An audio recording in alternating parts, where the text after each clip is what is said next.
বাকিতে চা বিক্রি না করায় দুই পক্ষের সংঘর্ষে কমপক্ষে 12 জন আহত হয়েছে।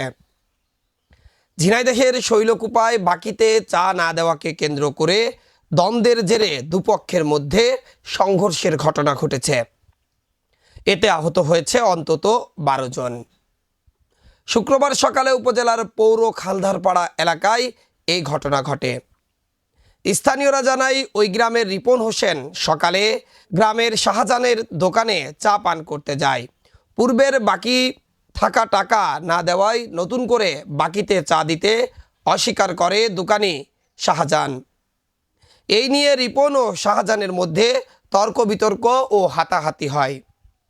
এরই জের ধরে দুপক্ষের লোকজন দেশীয় অস্ত্র নিয়ে সংঘর্ষে জড়িয়ে পড়ে।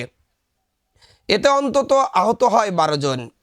সেখান থেকে তাদের উদ্ধার করে শৈলকুপা উপজেলা স্বাস্থ্য কমপ্লেক্সে ভর্তি করা হয়েছে। শৈলকুপা উপজেলা স্বাস্থ্য কমপ্লেক্সের জরুরি বিভাগের চিকিৎসক মাহবুব আলম পারভেজ বলেন, সংঘর্ষের ঘটনায় আহত রোগীদের হাসপাতালে ভর্তি করা হয়েছে। শৈলকুপা থানার ওসি হুমায়ুন কবির মোল্লা বলেন, বাকি চা বিক্রি না করা নিয়ে একটি সংঘর্ষের কয়েকজন আহত হয়েছে।